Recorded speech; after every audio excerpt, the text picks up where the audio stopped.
Kalau saudara seiman kita dizolimi, disakiti, maka berlakulah hadis Nabi, tolonglah saudaramu yang zalim atau yang terzolimi.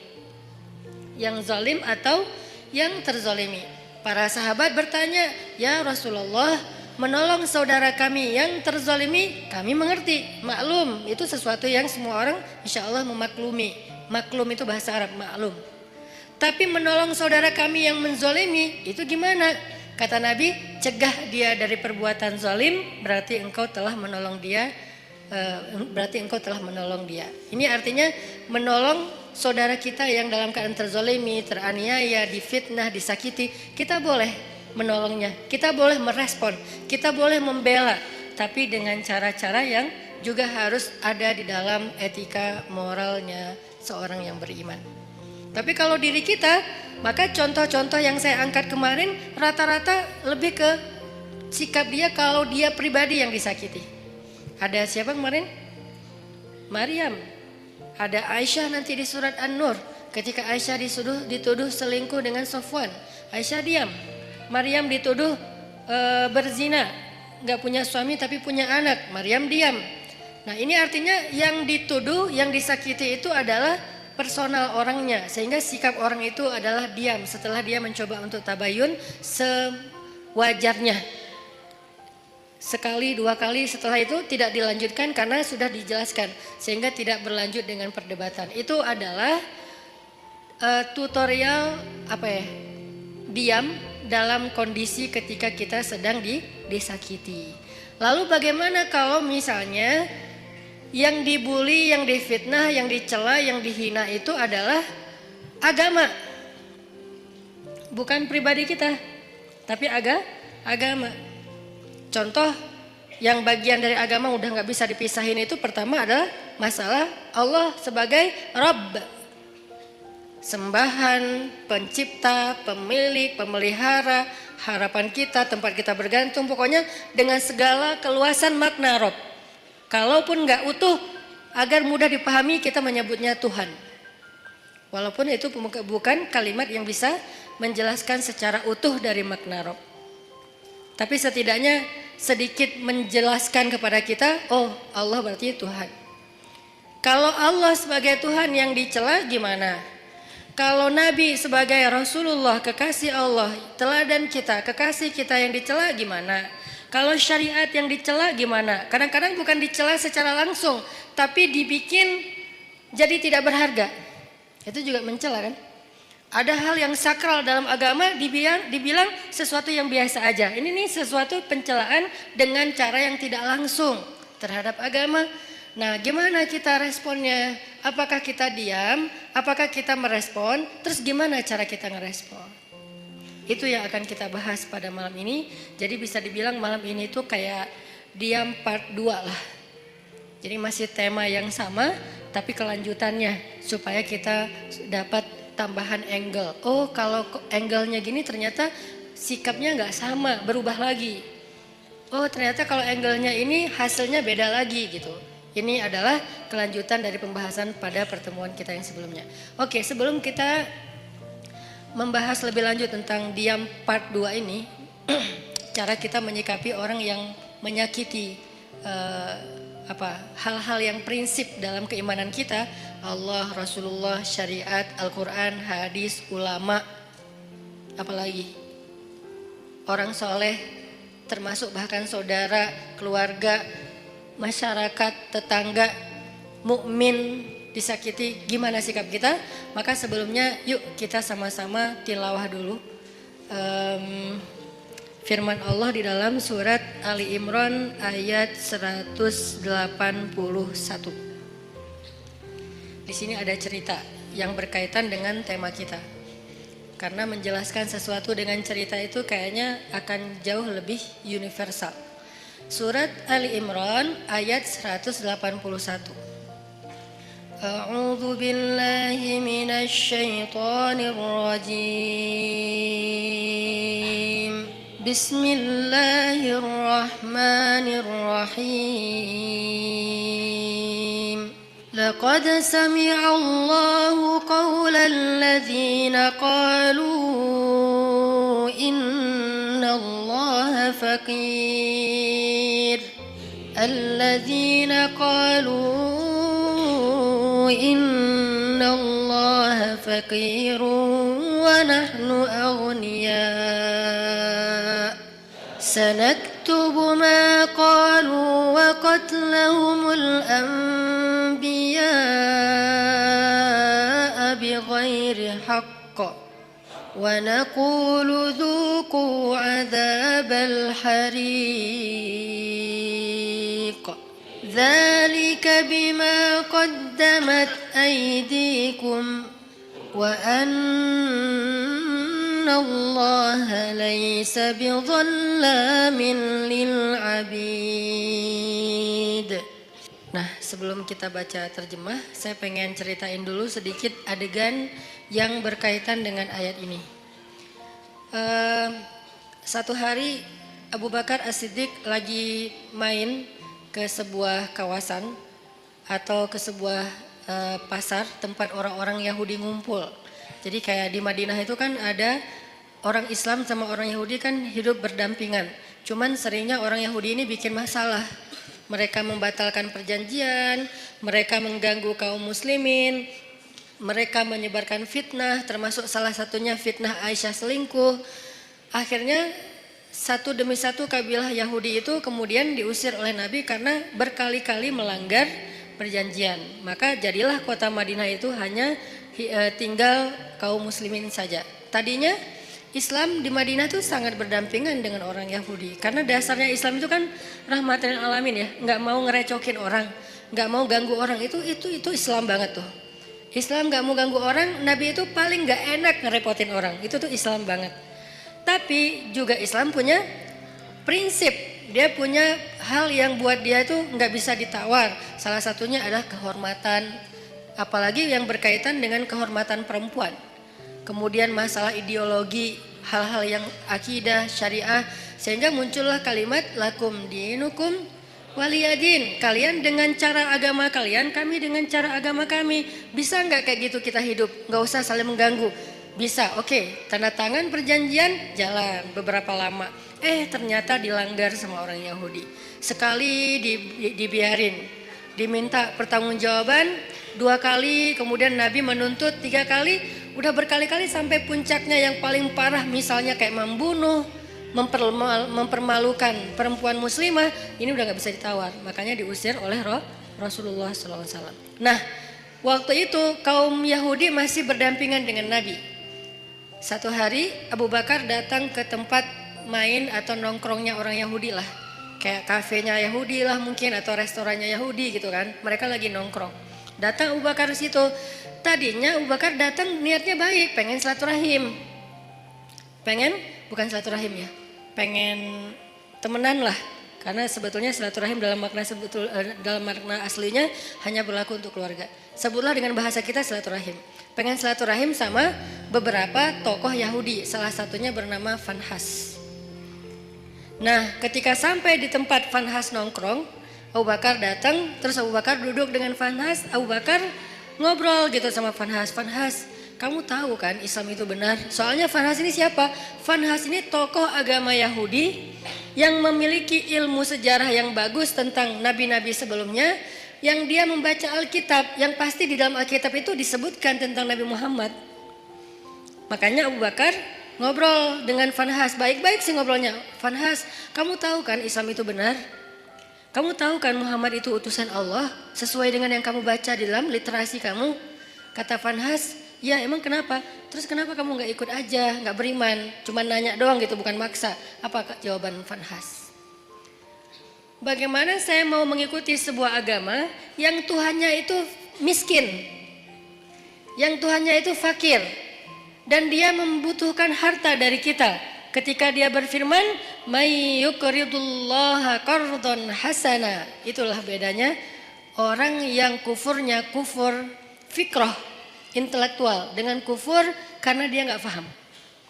Kalau orang yang kufur nggak paham, kita toleran banget. Orang-orang yang nggak suka dengan syariah karena dia nggak paham, kita toleran banget. Ya udah, nggak apa-apa, nggak maksa. Dia nggak mau menjalankan syariat nggak apa-apa. Tapi kalau dia mempengaruhi orang lain dengan sebuah propaganda, dengan framing negatif, dengan hal-hal yang membentuk opini publik yang salah. Nah, ini dalam Islam perlu diluruskan. Kalau di dalam masyarakat lingkungan bangsa kita tuh kayak beberapa tokoh sekuler liberal, salah satunya yang kemarin sempat ramai bilang menghafal Quran udah nggak penting gitu kan. Ya mungkin dia kurang baca sejarah juga menurut saya, padahal itu sejarah yang paling simpel sih, nggak harus jadi ahli. Bahwa di masa Nabi selain udah ada penghafal Quran, Nabi juga menyuruh sahabat untuk menulis Al-Quran. Udah ada penghafal Quran banyak, ada Ibnu Mas'ud, ada Ibnu Abbas, ada Ibnu Umar, ada banyak sahabat penghafal Quran yang hidup di masa Nabi. Tapi tetap aja Nabi nyuruh nulis Al-Quran. Atau sebaliknya, udah ada yang nulis tapi tetap aja Nabi memotivasi mereka menghafal Al-Quran. Jadi ada yang menghafal, ada yang menulis. Cuman belum dijilid kayak gini. Ini namanya mushaf. Kalau belum dijilid namanya nuskhah. Kalau udah dijilid namanya mushaf. Sudah satu jilid. Sehingga dari Al-Fatihah sampai Al-Ikhlas, An-Nas udah ada di sini semua gitu. Baik berbentuk fisik ataupun berbentuk platform digital kayak yang di handphone dan seterusnya. Dulu di masa Nabi belum dijilid, masih lembaran-lembaran yang terpisah. Ada yang ditulis di kulit binatang, ada yang ditulis di pelepah pohon, ada yang ditulis di batu. Sehingga sahabat-sahabat itu mendapatkan Al-Quran nggak utuh 30 juz. Lagian kan Al-Quran belum turun 30 juz kan? Baru turun sejuz, 5 juz, 10 juz, kan bertahap tuh. Sampai akhirnya turun total sebelum Nabi wafat 30 juz. Sehingga sahabat kalau baca Quran ada yang cuman di rumahnya itu 2 lembar. Ya udah itu aja terus yang dibaca, soalnya dia nggak hafal. Ada sahabat yang baca Quran 1 juz, ya udah itu aja yang dihafal, yang dibaca. Baru kemudian dijilid pada masa Abu Bakar As-Siddiq atas inisiatif dari Umar bin Khattab. Kata Umar, ya Abu Bakar, kenapa nggak kita jilid aja Al-Quran supaya nggak berceceran di mana-mana? Kata sahabat yang lain, ya Umar, gimana kita mau melakukan sesuatu yang tidak dilakukan Nabi?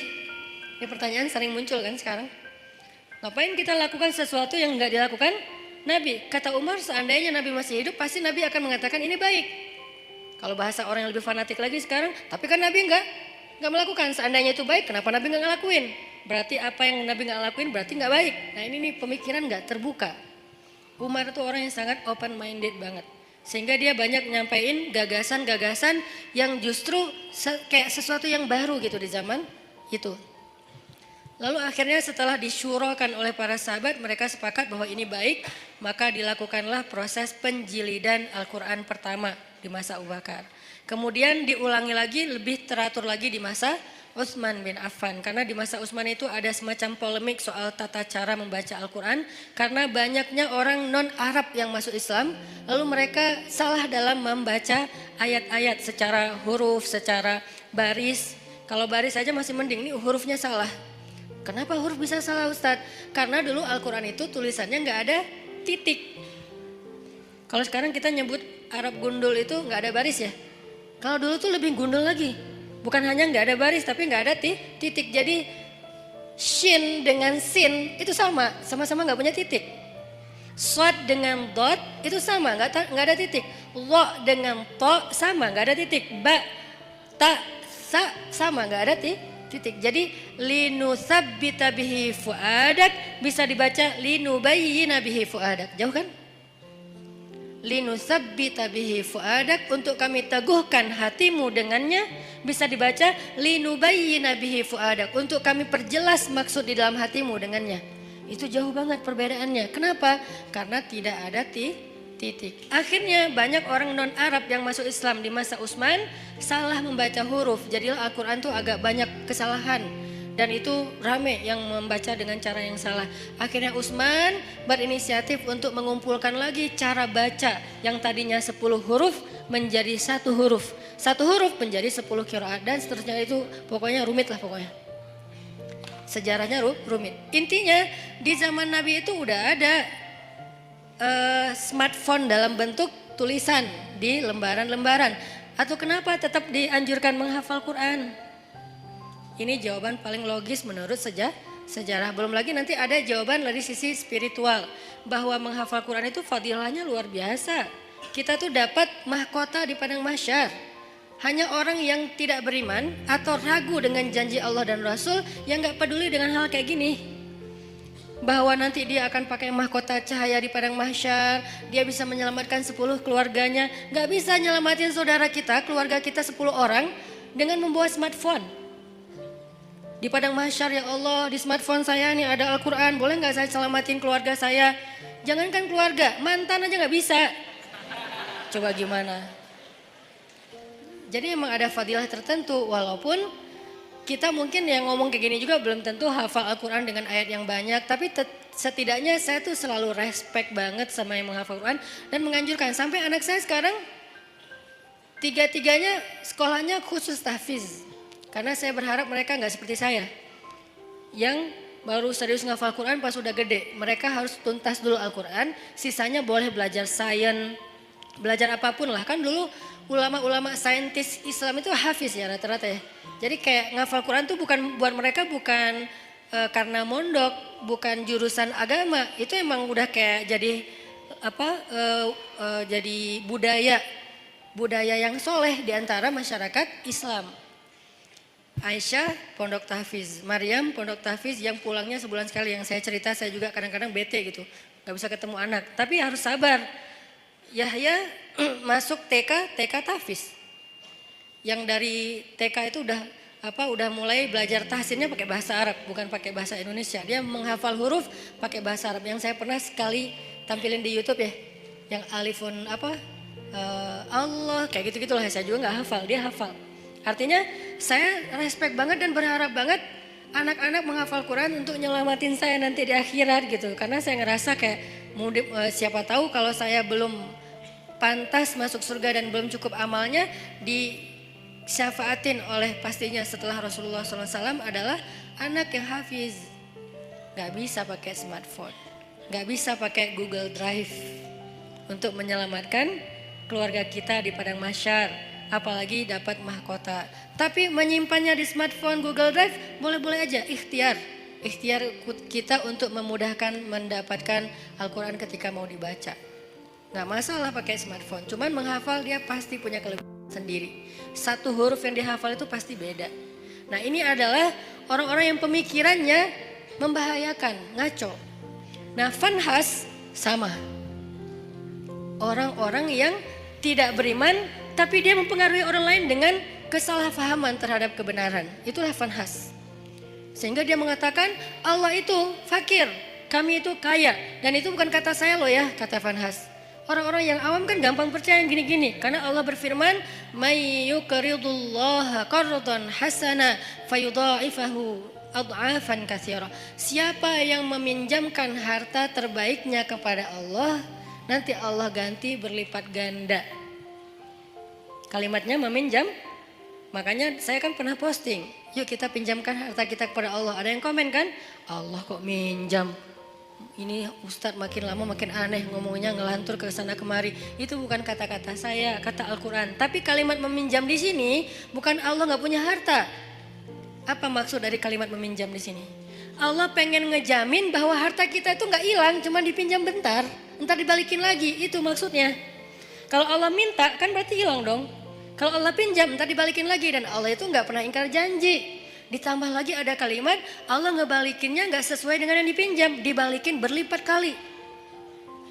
Berkali lipat.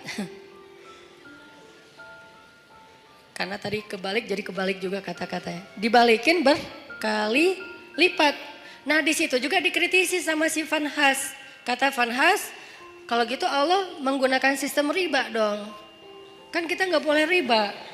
Allah melarang kita riba, tapi dianya sendiri pakai cara riba. Gara-gara dia lagi butuh duit, gak punya harta, minjam ke kita biar kita mau, akhirnya dia pakai cara riba. Gak fair dong Allah kalau kayak gitu. Marah Abu Bakar. Langsung ditonjok sama Abu Bakar fanhasnya. Gubrak. Wah, Abu Bakar aja yang selama ini kalem, diam aja. Orangnya sabar kalau dirinya yang, kebayang gak ketika di Mekah Abu Bakar itu dikeroyok orang gara-gara ngebelain Nabi. Sampai saking dahsyatnya mereka mengeroyok Abu Bakar, itu wajah Abu Bakar itu hancur dan gak dikenali. Kamu siapa? Abu Bakar. Kok jadi gitu? Mukanya tuh hancur. Abu Bakar terima digituin. Tapi ketika Allah dihina sama Fanhas, wah itu digebukin terus-terusan sama Abu Bakar. Sampai Fanhas dibela rame-rame, terus Abu Bakar pulang. Fanhas datang ke Rasulullah SAW bilang, ya Muhammad, lihat nih apa yang dilakukan sahabat kamu kepada saya. Ini yang kamu bilang Islam, yang katanya damai segala macam. Siapa yang melakukan itu? Abu Bakar. Rasulullah aja gak percaya. Abu Bakar? Kalau Umar, Nabi percaya. Karena Umar kan orangnya tegas, keras kan. Ghalidun syadid, itu julukan Umar. Keras dan tegas, Umar. Sampai ada yang datang ke rumah Umar nanya tentang satu masalah. Kata Umar, kenapa kamu tanya ke saya? Kan ada Rasulullah di tengah-tengah kita. Jadi nggak boleh nanya fatwa, hukum tentang agama kepada seseorang ketika ada Nabi di situ tuh nggak boleh. Salah fatal. Sama kayak kita ada ulama, nanyanya yang bukan ulama, nggak boleh nanya ke ulama aja. Makanya ketika kita nanya tentang agama bukan ke ulama, padahal di bangsa Indonesia ini banyak ulama, kita tuh udah salah. Jadi nanya aja udah salah, pasti jawabannya lebih salah. Walaupun benar tetap salah. SOP-nya nggak kayak gitu. Nah ada orang datang ke Umar nanya tentang agama. Kata Umar, kenapa kamu nggak nanya ke Rasul? Masa nanyanya ke saya? Kata dia, saya udah datang ke Rasul. Terus apa jawaban Rasul? Jawaban Rasul saya nggak berkesan. Maksudnya kayak bukan itu yang saya harapin. Dia kayak maksa gitu, pengen jawaban sesuai harapan dia. Kan ada orang kayak gitu kan. Nanya pengen nemu jawaban sesuai harapan. Kalau nggak nemu nanya lagi ke ustadz yang lain. Sampai nemu yang mengatakan, oh udah ini halal. Baru dia bilang, tuh kan kata saya juga. 9 ustadz bilang haram, 1 ustadz bilang halal, dia ambil yang 1. Nah ini masih mending lah sesama ustadz. Ini mah Rasul. Rasul udah kasih jawaban, tapi saya nggak cocok gitu. Makanya saya tanya kepada kamu. Menurut saya kamu bijak. Dipuji-puji Umar. Apa yang dilakukan Umar? Kata Umar, ya udah tunggu sebentar ya. Dia masuk, keluar bawa pedang. Udah dihunuskan pedangnya. Bukan bawa pedang dalam sarungnya, dihunuskan pedangnya. Ini nih jawaban saya nih, langsung kabur tuh orang. Itu Umar. Karena Umar tersinggung, dianggap sebagai orang bijak sementara Rasul aja ditolak. Itu penghinaan buat Rasul dan penghinaan buat Umar sendiri. Makanya Umar langsung ngeluarin pedang, orangnya kabur. Tapi ini yang melakukan Abu Bakar, bukan Umar. Orang yang gak pernah dikenal, pernah mukulin orang. Satu-satunya yang pernah dipukul Abu Bakar itu cuma berhala.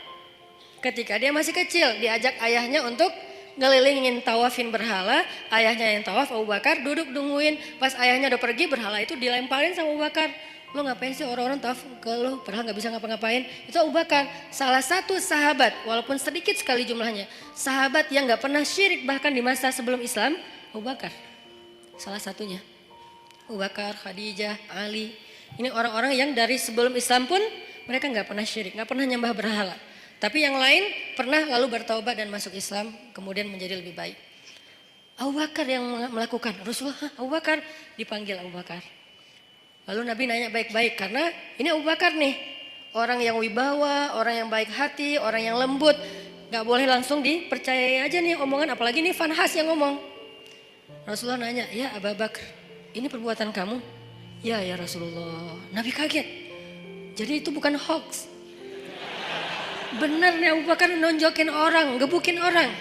Ya Rasulullah. Ya Abu Bakar, kenapa kamu pukul dia? Apa jawaban Abu Bakar? Ya Rasulullah, inna aduwallah qala qawlan aziman annallaha faqirun wa annahum anillahi aghniya. Ya Rasulullah, sesungguhnya musuh Allah ini mengatakan satu kalimat yang sangat fatal, yang sangat buruk tentang Allah. Dia bilang Allah itu fakir dan mereka itu kaya dan tidak butuh kepada Allah. Maka ghadibtu lillah ya Rasulullah. Saya marah karena Allah ya Rasulullah. Rasulullah nanya ke si Fanhas, Fanhas, benar kamu bilang Allah fakir? Enggak, namanya juga orang Bani Israel. Enggak semua Yahudi itu kayak gitu. Karena ada Yahudi yang lurus dulu, enggak tahu sekarang. Tapi umat Yahudi kan Nabi Musa Yahudi yang membawa agama Yahudi. Kemudian nanti ada keluarga Nabi Musa yang Yahudi termasuk sampai Zakaria, Imran Yahudi kan.